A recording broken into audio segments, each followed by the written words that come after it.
السلام علیکم ورحمۃ اللہ وبرکاتہ۔ آج کا ہمارا سبق ہے سبق نمبر 29 سورہ بقرہ آیت 124۔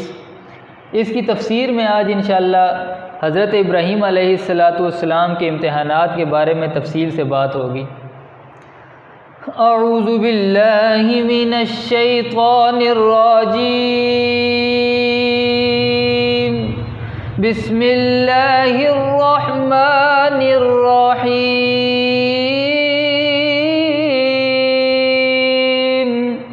وَإِذِ ابْتَلَىٰ إِبْرَاهِيمَ رَبُّهُ بِكَلِمَاتٍ فَأَتَمَّهُنَّ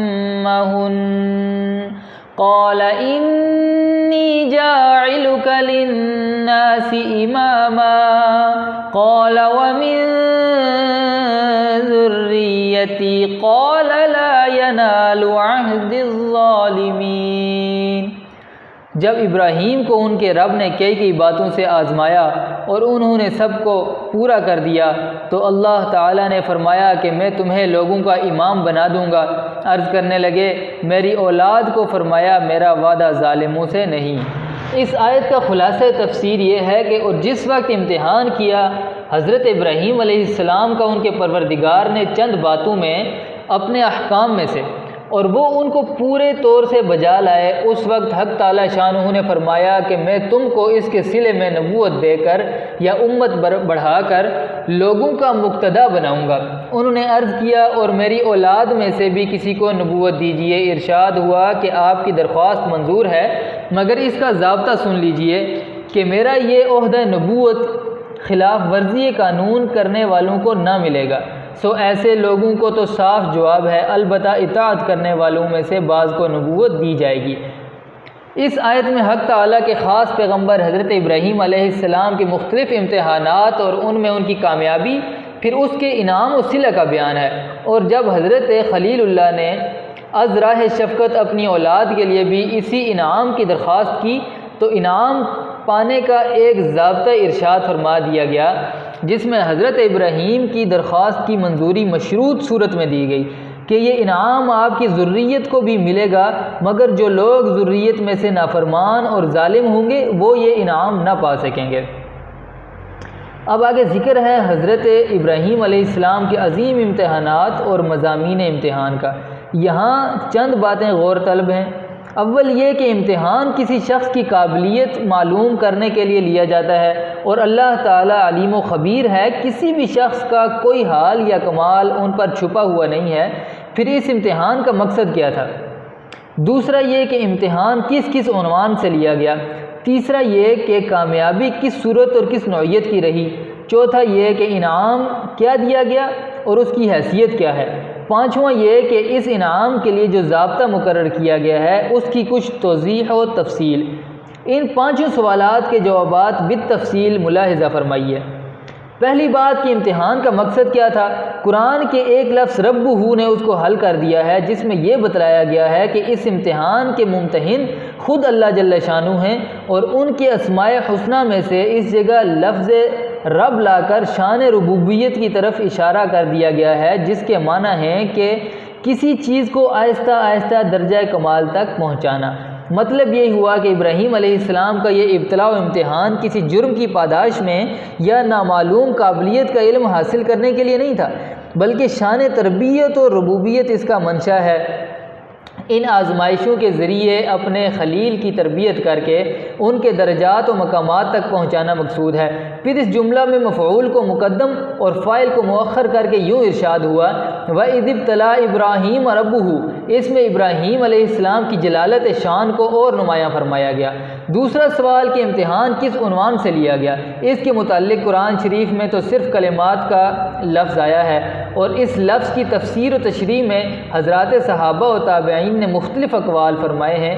کسی نے احکام الہیہ میں سے 10 چیزیں ارشاد کی، کسی نے 30 بتلائیں، اور کسی نے اور کچھ کم و بیش دوسری چیزیں بتائیں، لیکن حقیقت یہ ہے کہ ان میں کچھ اختلاف نہیں۔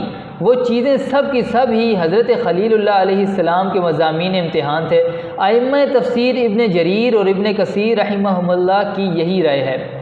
اللہ کے تعالیٰ کے نزدیک علمی موشگافیوں سے زیادہ قابل قدر اخلاق و کردار کی عملی ثابت قدمی ہے۔ یہی مضامین امتحان جن کی تفصیل آگے بیان ہوگی مدارس کے امتحانات کی طرح فنی مسائل اور ان کی تحقیقات نہیں بلکہ اخلاقی قدروں اور عملی ثابت قدمی کی جانچ ہے۔ اس سے معلوم ہوا کہ بارگاہ عز و جل میں جس چیز کی قیمت ہے وہ علمی موشگافیاں نہیں بلکہ عملی اور اخلاقی برتری ہے۔ اب ان مضامین امتحان میں سے چند اہم چیزیں سنتے ہیں۔ حق تعالی شانہ کو منظور تھا کہ حضرت ابراہیم علیہ السلام کو اپنی خلت کا خلعت خاص عطا فرمایا جائے، اس لیے ان کو سخت امتحانات سے گزارا گیا۔ پوری قوم کی قوم حتیٰ کہ اپنا خاندان سب کے سب بت پرستی میں مبتلا تھے۔ سب کے عقائد و رسوم سے مختلف ایک دین حنیف ان کو عطا کیا گیا اور اس کی تبلیغ اور قوم کو اس کی طرف دعوت دینے کا بار گراں آپ پر ڈالا گیا۔ آپ نے پیغمبرانہ جرأت و ہمت کے ساتھ بے خوف و خطر قوم کو خدائے وحدہ لا شریک لہ کی طرف بلایا، بت پرستی کی شرمناک رسم کی خرابیاں مختلف عنوانات سے بیان کیں، عملی طور پر بتوں کے خلاف جہاد کیا۔ پوری قوم کی قوم آمادہ جنگ و جدال ہو گئی۔ بادشاہ وقت نمرود اور اس کی قوم نے آپ کو آگ میں ڈال کر زندہ جلا دینے کا فیصلہ کر لیا۔ اللہ کے خلیل نے اپنے مولا کی رضامندی کے لیے ان سب بلاؤں پر راضی ہو کر اپنے آپ کو آگ میں ڈال دینے کے لیے پیش کر دیا۔ اللہ تعالیٰ نے اپنے خلیل کو امتحانات میں کامیاب فرمایا تو آگ کو حکم دیا، قلنا یا نار کونی بردا و سلاما علی ابراہیم، ہم نے حکم دے دیا کہ اے آگ تو ابراہیم پر ٹھنڈی ہو اور ذریعہ سلامتی بن جا۔ جس وقت یہ حکم خداوندی آتش نمرود کے متعلق آیا تو حکم کے الفاظ عام تھے، کسی خاص آگ کی تعین کر کے حکم نہیں دیا گیا تھا، اس لیے پوری دنیا میں جہاں کہیں آگ موجود تھی اس حکم خداوندی کے آتے ہی اپنی اپنی جگہ ہر آگ ٹھنڈی ہو گئی اور نار نمرود بھی اس زمرے کا فرد بن کر ٹھنڈی پڑ گئی۔ قرآن میں لفظ بردن کے ساتھ سلامن کا اضافہ اس لیے فرمایا گیا کہ کسی چیز کی ٹھنڈک حد اعتدال سے بڑھ جائے تو وہ بھی برف کی طرح تکلیف دے بلکہ مہلک ہو جاتی ہے۔ اگر لفظ سلامن ارشاد نہ ہوتا تو ممکن تھا کہ آگ برف کی طرح ایسی ٹھنڈی ہو جاتی جو بجائے خود ایک عذاب بن جاتی۔ جہنم میں ایک عذاب جیسے زمہریر کا بھی ہے۔ اس امتحان سے فارغ ہو کر دوسرا امتحان یہ لیا گیا کہ اپنے اصلی وطن کو چھوڑ کر شام کی طرف ہجرت کر جائیں۔ حضرت ابراہیم علیہ السلام نے رضائے خداوندی کی تڑپ میں قوم و وطن کو بھی خیر آباد کہہ دیا اور مع اہل و عیال ہجرت کر کے شام چلے گئے۔ اب قوم و وطن کو چھوڑ کر ملک شام میں قیام کیا ہی تھا کہ یہ حکم ملا کہ بی بی ہاجرہ رضی اللہ تعالیٰ عنہا اور ان کے شیر خوار بچے حضرت اسماعیل علیہ السلام کو ساتھ لے کر یہاں سے بھی کوچ کریں۔ جبرائیل امین آئے اور دونوں کو ساتھ لے کر چلے۔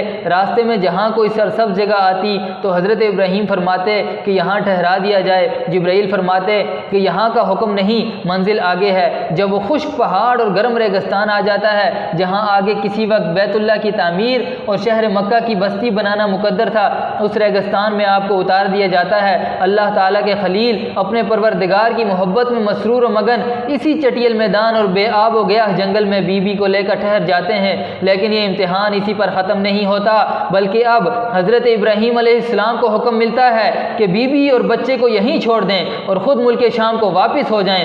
اللہ کا خلیل حکم پاتے ہی اس کی تعمیل میں اٹھ کھڑا ہوتا ہے اور شام کی طرف روانہ ہو جاتا ہے۔ تعمیل حکم میں اتنی تاخیر بھی گوارا نہیں کہ بیوی کو یہ اطلاع ہی دے دیں کہ مجھے چونکہ خدا کا یہ حکم ملا ہے اس لیے میں جا رہا ہوں۔ حضرت ہاجرہ علیہ السلام جب آپ کو جاتے ہوئے دیکھتی ہیں تو پکارتی ہیں مگر آپ اس کا بھی جواب نہیں دیتے، مگر وہ بیوی بھی خلیل اللہ کی بیوی تھی۔ سبحان اللہ، سمجھ گئیں کہ ماجرا کیا ہے اور کہنے لگیں کہ کیا آپ کو اللہ تعالیٰ کا کوئی حکم ملا ہے؟ آپ علیہ السلام نے فرمایا کہ ہاں۔ حضرت ہاجرہ علیہ السلام کو بھی جب حکم خداوندی کا علم ہو گیا تو نہایت اطمینان کے ساتھ فرمایا کہ جائیے، جس مالک نے آپ کو چلے جانے کا حکم فرمایا ہے وہ ہمیں بھی ضائع نہیں ہونے دے گا۔ اب حضرت ہاجرہ علیہ السلام اپنے شیر خوار بچے کے ساتھ اس لک و دک جنگل میں وقت گزارنے لگتی ہیں۔ پیاس کی شدت پانی کی تلاش پر مجبور کرتی ہے۔ بچے کو کھلے میدان میں چھوڑ کر صفا و مروہ کی پہاڑیوں پر بار بار چڑھتی اترتی ہیں کہ کہیں پانی کے آثار نظر آئیں یا کوئی انسان نظر آ جائے جس سے کچھ معلومات حاصل کریں۔ 7 مرتبہ کی دوڑ دھوپ کے بعد مایوس ہو کر بچے کے پاس لوٹ آتی ہیں۔ صفا و مروہ کے درمیان 7 مرتبہ دوڑنا اسی کی یادگار کے طور پر قیامت تک آنے والی نسلوں کے لیے احکام حج میں ضروری قرار دیا گیا ہے۔ حضرت حاجرہ علیہ السلام اپنی دوڑ دھوپ ختم کرنے اور مایوس ہونے کے بعد جب بچے کے پاس آتی ہیں تو رحمت خداوندی نازل ہوتی ہے۔ جبرائیل امین آتے ہیں اور اس خشک جگہ، خشک ریگستان کی زمین سے پانی کا ایک چشمہ نکال دیتے ہیں جس کا نام آج زمزم ہے۔ پانی کو دیکھ کر اول جانور آتے ہیں، پھر جانوروں کو دیکھ کر انسان پہنچتے ہیں اور مکہ کی آبادی کا سامان ہو جاتا ہے۔ ضروریاتی زندگی کی کچھ آسانیاں مہیا ہو جاتی ہیں۔ نو مولود بچہ جن کو آج حضرت اسماعیل علیہ السلام کہا جاتا ہے نشو و نما پاتے ہیں اور کام کاج کے قابل ہو جاتے ہیں۔ حضرت ابراہیم علیہ السلام با ارشادات ربانی گاہے گاہے تشریف لاتے ہیں اور بیوی و بچے کو دیکھ جاتے ہیں۔ اس وقت پھر اللہ تعالیٰ اپنے خلیل کا تیسرا امتحان لیتے ہیں۔ یہ بچہ اس بے کسی و بے سر و سامانی میں پروان چڑھا اور بظاہر اسباب باپ کی تربیت اور شفقت سے بھی محروم رہا۔ اب والد ماجد کو بظاہر یہ حکم ملتا ہے اس بچے کو اپنے ہاتھ سے ذبح کرو، اور ارشاد فرمایا فلما بلغ معه السعي قال يا بني اني ارى في المنام اني اذبحك فانظر ماذا ترى قال يا ابت افعل ما تؤمر ستجدني ان شاء الله مع الصابرين۔ جب بچہ اس قابل ہو گیا کہ باپ کے ساتھ کام کاج میں کچھ مدد کر سکے تو ابراہیم نے اس سے کہا کہ اے بیٹے، اس کے بعد واقعہ یہ دیکھ مان جانتا ہے کہ حضرت ابراہیم علیہ السلام کہ تیرا کیا خیال ہے صاحبزادے کو ذبح کرنے کے لیے مینا کے جنگل میں لے گئے اور آپ جو طرف ملا ہے جل تعمیل کریں۔ آپ مجھے بھی اس تعمیل میں انشاءاللہ مقصود بچے کو ذبح کرنا نہیں بلکہ شفیق باپ کا امتحان کرنا تھا۔ واقعہ خواب کے الفاظ میں غور کیا جائے کہ اس میں یہ نہیں دیکھایا تھا کہ ذبح کر دیا بلکہ ذبح کا عمل کرتے دیکھا گیا، جو حضرت ابراہیم علیہ السلام نے کر دکھایا۔ اور اس عمل کو بذریعہ وحی منام دکھلانے میں بھی شاید یہی مصلحت ہو کہ بذریعہ کلام حکم ذبح دینا منظور نہ تھا۔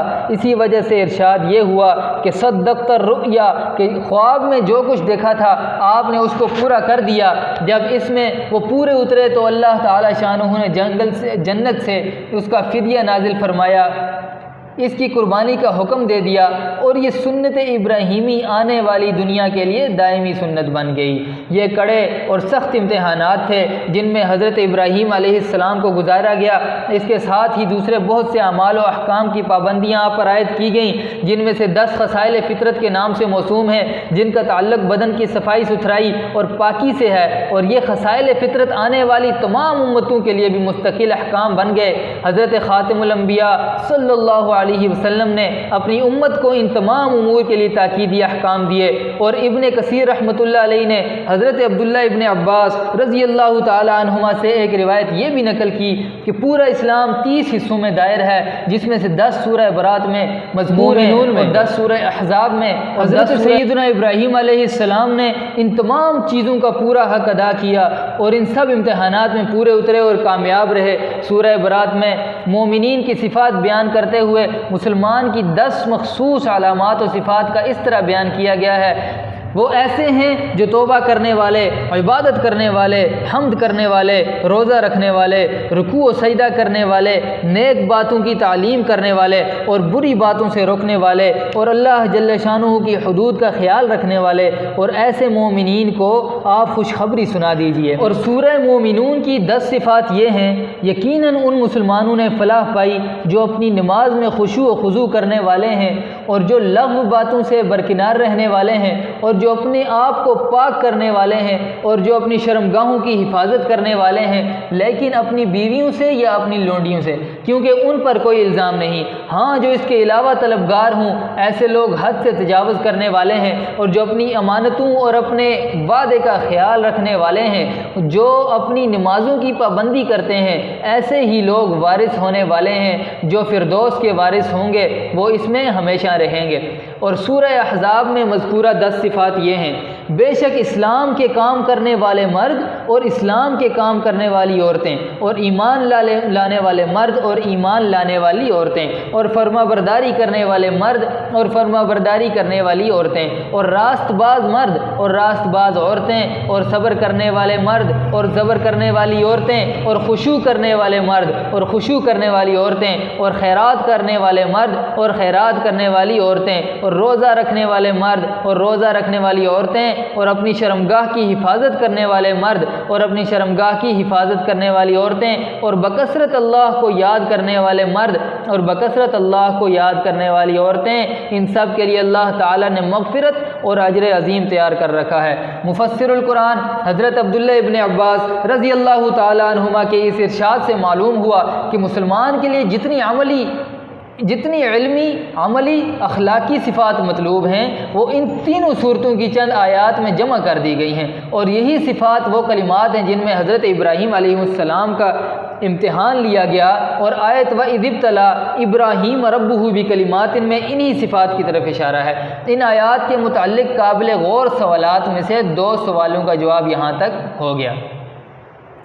تیسرا سوال یہ تھا کہ اس امتحان میں حضرت ابراہیم علیہ السلام کی کامیابی کا درجہ اور مقام کیا رہا، تو وہ خود قرآن کریم نے اپنے مخصوص انداز میں اس کو سند کامیابی عطا فرمائی۔ ارشاد ہوا وَإِبْرَاهِيمَ الَّذِي وَفَّى، اس کا حاصل یہ ہے کہ ہر امتحان کی مکمل اور 100% کامیابی کا اعلان فرما دیا۔ چوتھا سوال کہ اس امتحان پر انعام کیا ملا، اس کا ذکر خود اس آیت میں آ چکا ہے، یعنی قَالَ إِنِّي جَاعِلُكَ لِلنَّاسِ إِمَامًا۔ امتحان کے بعد اللہ تعالیٰ نے فرمایا کہ میں آپ کو لوگوں کا امام اور پیشوا بنانے والا ہوں۔ اس سے ایک طرف تو یہ معلوم ہوا کہ حضرت ابراہیم علیہ السلام کو اس کامیابی کی صلہ میں امامت خلق اور پیشوائی کا انعام دیا گیا، دوسری طرف یہ بھی معلوم ہوا کہ خلق خدا کے امام و مقتدا اور پیشوا بننے کے لیے جو امتحان درکار ہے وہ دنیا کے مدارس اور یونیورسٹیوں جیسے امتحان نہیں جس میں چند مسائل کی فنی تحقیق اور علمی موشگافی کو کامیابی کا اعلیٰ درجہ سمجھا جاتا ہے۔ اس عہدے کے حاصل کرنے کے لیے ان 30 اخلاقی اور عملی صفات میں کامل اور مکمل ہونا شرط ہے، جن کا ذکر ابھی بحوالہ آیات آ چکا ہے۔ قرآن کریم نے ایک دوسری جگہ بھی یہی مضمون اس طرح بیان فرمایا ہے وَجَعَلْنَا مِنْهُمْ أَئِمَّةً يَهْدُونَ بِأَمْرِنَا لَمَّا صَبَرُوا وَكَانُوا بِآيَاتِنَا يُوقِنُونَ، یعنی ہم نے ان میں سے امام اور پیشوا بنائے کہ وہ ہمارے حکم سے لوگوں کو ہدایت کریں۔ جب انہوں نے پیشوائی کے لیے ان 30 صفات سے خلاصہ 2 لفظوں میں آیتوں پر یقین یعنی صبر اور یقین۔ یقین علمی اور اعتقادی کمال، اور صبر عملی اور اخلاقی کمال ہے، اور وہ 30 صفات جن کا ذکر ابھی اوپر گزر چکا ہے سب کی سب انہی 2 وصفوں میں سموئی ہوئی ہیں۔ پانچواں سوال یہ تھا کہ آئندہ آنے والی نسلوں کو منصب امامت و پیشوائی دینے کے لیے جو یہ ضابطہ ارشاد ہوا ہے کہ فاسق اور ظالم لوگوں کو یہ منصب نہ ملے گا، اس کا کیا مطلب ہے؟ اس کی توضیح یہ ہے کہ امامت و پیشوائی ایک حیثیت سے اللہ جل شانہ کی خلافت ہے، یہ کسی ایسے شخص کو نہیں دی جا سکتی جو اللہ جل شانہ کا باغی اور نافرمان ہو۔ اسی لیے مسلمانوں پر لازم ہے کہ اپنے اختیار سے اپنے نمائندہ یا امیر کسی ایسے شخص کو مقرر نہ کریں جو اللہ تعالیٰ کا باغی یا نافرمان ہو۔ اللہ جل شانہ ہم سب کو سمجھنے کی، عمل کرنے کی توفیق عطا فرمائے۔ وآخر دعوانا ترجمہ و تفسیر کے روزانہ کے اسباق میں شامل ہونے کے لیے ہمارے چینل کو سبسکرائب کریں اور بیل آئیکن کو پریس کریں تاکہ نئے سبق کا نوٹیفیکیشن آپ کو بر وقت مل سکے۔ جزاک اللہ خیر۔